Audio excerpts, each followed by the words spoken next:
Good morning, everyone, and welcome to The Marketplace Code, a podcast where you'll be learning everything you need to know about Walmart.com and how to master the Walmart space.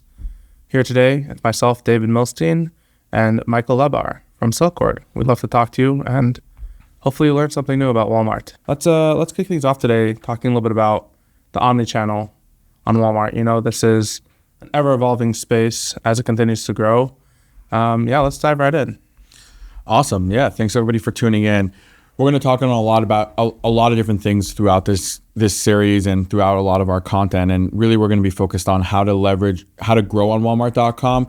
But in these sessions, we'll also touch on how to leverage Walmart.com to really grow in store and how to leverage the omni-channel experience. I think one of the biggest things that Walmart offers is because it's a true omni-channel retailer, there's so many opportunities if you leverage .com to grow your in-store sales and you leverage in-store to grow your .com business. So we're going to touch on that. We're going to touch on strategies, tactics, and just different ideas of how we operate and how we help brands grow on Walmart.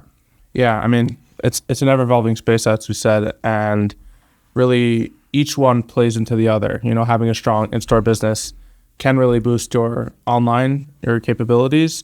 And if you're, let's say, starting out a new brand, you're only online, you know, how do you use that to bring you into stores? Let's explore that a little bit more. So, Michael, what do you say are some core principles for an online brand who's just getting started, or maybe they already have some strong, digital penetration and they're just looking to grow and maybe build that store business? What is a key way to go about that? Yeah, so I think we could start with first, just to take it back a little bit, like what are the different ways to sell with Walmart? Right, yes, right. Probably a good place to start. Yeah, so when you think about Walmart, there's what traditionally people call 3P and 1P, right? So the way it's really broken out is that there's store items, right? All store items are store shared. Almost all items are store shared. So meaning if you buy it in store, you could also buy it online. And when you buy it online, you have an option for pickup and delivery and sometimes shipping as well, right? So that's a true omni item. Then you have 1P items, .com only. So there's two types of that. So there's either a 1P owned item where Walmart buys the inventory, they bring it to their own fulfillment centers, and then obviously they own the retails and they sell that.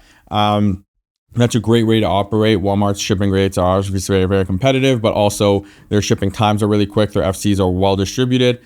Then there's another model, which is 1P dropship, where Walmart still owns the retail, but it's dropship, meaning when you get the order, when the order comes in, it comes to you as a supplier and you ship it from your own warehouses, right? And that's, for years, that's all people really operated with Walmart. And now you have 3P. Within 3P, there's two main ways to sell. There's either WFS, which you send in the inventory to Walmart, it's still your inventory, it's not consignment, or it's seller fulfilled, meaning that you get an order, it's sold and shipped by the seller, and then when the order comes in, you ship it from your warehouse. So those are the different ways to operate within the Walmart ecosystem. And there's different things are good for different products, different ways to sell are good for different avenues, but also there is the right path for your item might be stores, and it's just about when you're launching them on 3P, it's to build up into that. So I think it's a lot about not understanding what's the right channel for you within the channel, but also what's the right path to build up into it. 100%, yeah. So let's recap on those key areas that you're able to sell. There's 1P and 3P, which are two separate avenues. Within 1P, there's 1P in-store or shared owned, which is your products that are going in store that should also be available for online pickup and delivery as well as shipping. You have 1P.com, which is exclusively Walmart purchasing inventory through their fulfillment centers for fulfillment. And then you have dropship, which is, may be referred to as DSV. Very commonly, a lot of older suppliers, or people who have been in the Walmart business for a while may be legacy DSV sellers or suppliers with Walmart. And now that 3P has come along, you're seeing a lot of more sellers shift more in that direction. So DSV was kind of the 3P version of Walmart prior to the marketplace, right? And this has obviously been going on for a while before even Jet.com. Like it's been around for a bit, their DSV platform, and it is definitely something that also Walmart's moving away from in favor of the 3P model. Just it makes more sense. It's a little bit simpler. There's more levers. There's just more flexibility as a seller or supplier to leverage Walmart's 3P. Awesome, yeah. So before we dive into a little bit of the strategies for how to build up items online to get into store, and then also just how to build up a strong online business, I think one thing to kind of understand is why brands should do or not even to sell it, so to say. It's like why when they do marketplace, like what are some of the reasons suppliers or sellers leverage Walmart Marketplace? And I think there's a few different things to keep in mind. So number one, you have the ability to own your retails, right? So especially if you have large businesses and other retailers, like it's really important to be able to own your retails on some items. You don't want to disrupt other channel. If you have an item that's really big on Amazon and you sell it to Walmart, they own the retail, and now it could cause some buy box suppression and other things. So that's one reason why. Second reason why is you're a current supplier with Walmart and you want to better round out your assortment, meaning for two reasons. Number one, let's say you sell a certain pack of socks on in store, but you have other similar socks and you want to be able to, number one, sell them online because you're able to cross sell and you're able to pick up on more sales, but also you're able to just take more share of the category. And that's a really big point. When a customer is searching for socks, if you have one item that's in store, your share of the digital shelf is limited, right? So brands might not notice you as much, but when you have more items, you'll still have your top items, but those other items that might not be as strong sellers help overall tell the brand story and take up digital real estate, which is what's really important. So that's the second reason why. And really the next reason why, and why a lot of brands leverage Marketplace, is you really want to get Walmart to buy the inventory, or you want to get it in store. Instead of coming to Walmart and giving them a whole pitch of why your item is great, you prove it to them on their own channel. So you're able to, Walmart gives you all the tools to be able to launch the item, grow the item, and then bring it to them with a successful story. Right. And how many times, have you, let's say, gone to a merchant and, you start to pitch them your product and they're like, wait a second, have you tried 3P? Have you just proven this on Walmart? Right. This is such a simple method that anyone could just get started with. You could just get your product live, get something happening, and it just helps that sales piece. And especially right now, like for Walmart's perspective, why should they even take that risk in the first place without first having a proven model that this product does indeed sell well? Furthermore, one of the cool things about 3P that they're able to leverage is they could see demographically, where your products are selling well, right? If you're leveraging, let's say, WFS and you have 2-day fulfillment across the whole US, they say, hey, oh, here I see this region is selling your product really well. It helps them make a little bit more of an informed decision. Or even yourself, you could export your own data and use that as a little bit of a push for, hey, I think my product would sell well in this region. And they could then do the store allocation based on that, which gives you a little bit more leverage that you're coming in with more real, legitimate data, showing actual sales data instead of Walmart just kind of rolling the dice and, hoping they make a good call on your products. Yeah, also to add to that, a lot of Walmart is just being a good partner, right? Walmart's a very partner-centric company. And there's nothing like showing you're a good partner that actually doing the work up front. And proving to them that you're willing to invest in what's important to them, invest in their channels, invest in their business. And through leveraging and investing in 3P, you're able to do that, as opposed to you come in with a whole story that you're going to invest, you're going to support them, but they'll come back to you. There's an open channel that you could be investing with, and you could have, shown to us that, you're a proactive partner, but you didn't leverage it. So I think it's just from that standpoint, it's also really important. And I think it works like this for every channel and fast growing ecosystem. It's at one point it's nice to do it and you don't get so much value when you do it because it's small. Then it starts transitioning to it's big. There's not a lot of people taking advantage of it. So you take a lot, it's easy to get growth and you're making strong sales because there's low competition. And then it becomes like, oh, it's getting really competitive and it's hard to make sales. And as the channel grows, it'll just become harder and harder. And that thought in the same way is really about how things that are nice to do now become a necessity. So for example, when 2 years ago or 3 years ago on Walmart Marketplace, you didn't have to be WFS. But I always told sellers, you could wait it out. You don't need to be WFS. You could still succeed without being WFS. But right now it's an advantage if you're WFS, right? In a year, 2 years, you're going to have to do it anyway. So why not, figure out all the logistics that you need to and the integrations that you need to now, and then you'll ride the advantage. And when it's necessary, you're already integrated. So it kind of works like that. Yeah, especially Walmart really uses historical data for your listings, performance and its ranking on the platform, right? When you're looking to start off a new product, you have to go through so much more work to just build up that rank over time versus if you have an older product that you've been selling for a while, you've been selling well, you've always had good shipping, you've been converting for years, you hold those top positions so much stronger. And this is why you'll see a little bit of a trend when you go online, right? If you look at a lot of top large general keywords, you'll see these really legacy products that have just been in store forever and just been converting and selling online for years, that they're just sitting there at the top because they have all that historic data behind it. Even though if the listing today may not be in the best shape, right? You may have like a very short title. You may see like some very simple things that like, oh, hey, I would optimize this, but they're just able to dominate and maintain those top ranks because they've been good for so long. And the same thing, applies to everyone. I mean, and by the way, you're hearing this today, like, uh-oh, I haven't really done anything until this point. That's fine. Walmart is growing extremely quickly. And if you still get in today, you're getting in way ahead of so many other sellers and suppliers. So you still have a long ways to go as Walmart continues to evolve into, this behemoth of this e-commerce business. And getting in today will still give you and set you up for success in a few years. So like, don't sit there and be like, oh, I screwed up, I got in too late. Like, you're still so much more ahead of so many others. And it's just really a key thing. I want to go back to an interesting point that you mentioned before.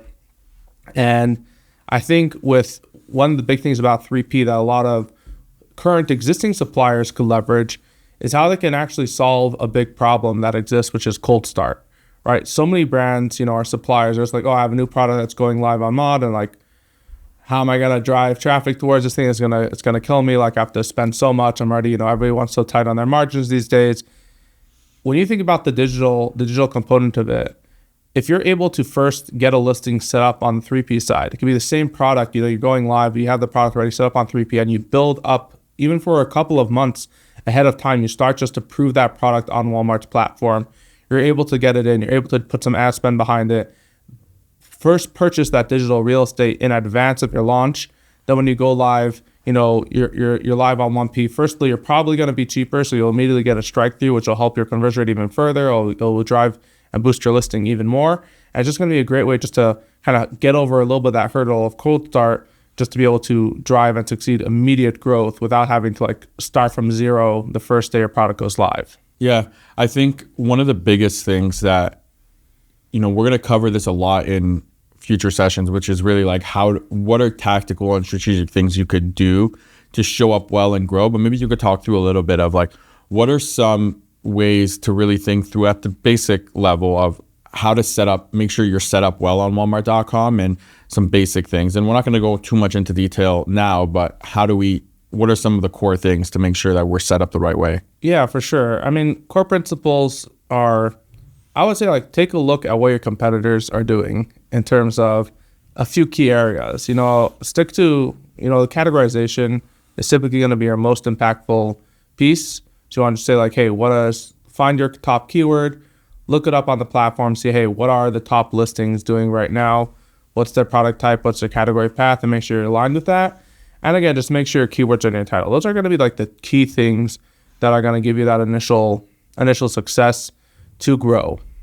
Obviously, Walmart has been so invested into growing their .com business, and it's really been from an omni-channel perspective. I think I would say Walmart was the only one, even a few years ago, I used to say it's like Walmart was the only one that could put up a fight to Amazon, and I think they really succeeded with it. But I think what's more interesting is in that path, not only they've succeeded with challenging Amazon in just being and closer to the largest e-retailer in the world, it's really been about throughout that process, they built like a more unique omni-channel experience, which obviously the marketplace is growing really quickly, online's growing really quickly, but the way they tied in their stores into this whole business, I think has been the most interesting out of this.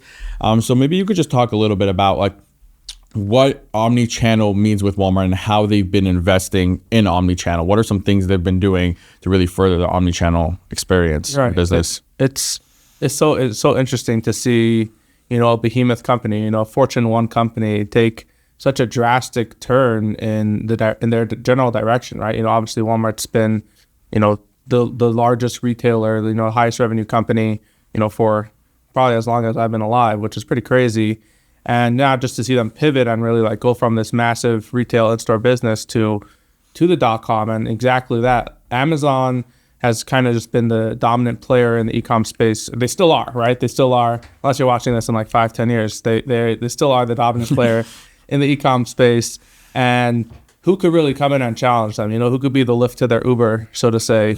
And because there's always going to be like a few of these different players that are coming in, and just seeing, Walmart, who who has those capabilities, who are no fiend. I say Walmart knows how to make sales. They definitely know how to sell to a customer, right? They've been doing this for forever. They've been dominating. And I think what kind of triggered this was, it makes sense. I mean, if you take a look at it and you see that, hey, Amazon's hot on your coattails. Amazon, is quickly catching up in terms of their revenue. And they're like, wait, how am I going to maintain this and stick to being the top dog here?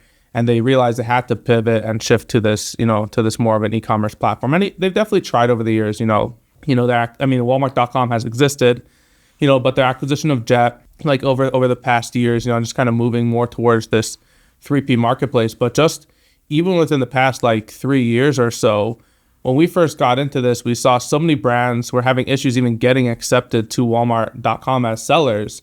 Right. And how much has that changed to Walmart, what they called opening the floodgates? It was like August 23, I think it was, where they just kind of said, all right, come to our platform and just come and sell your products. And we really see that has evolved to and the way Walmart even interacts with their sellers. How often, do you speak to these Amazon sellers and they're just like, I feel like they're just trying to squeeze me for everything. Their fees keep going off. Oh, my account got shut down. I never heard from anyone.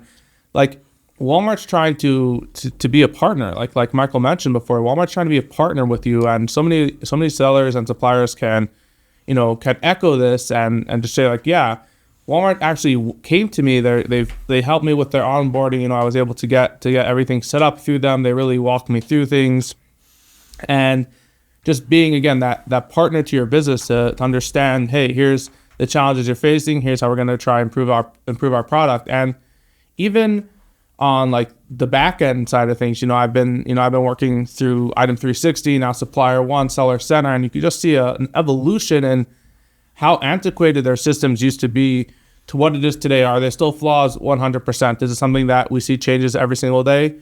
Even a larger 100%. That just continues to evolve and adapt. And what I really love to see, it's been very interesting. I've been selling people on Walmart for a bit, talking to all these sellers for so many years, just, oh, Walmart this, Walmart that, everyone's always complaining. And definitely it's been an easier pitch over the past few years as they see Walmart themselves has leaned in more.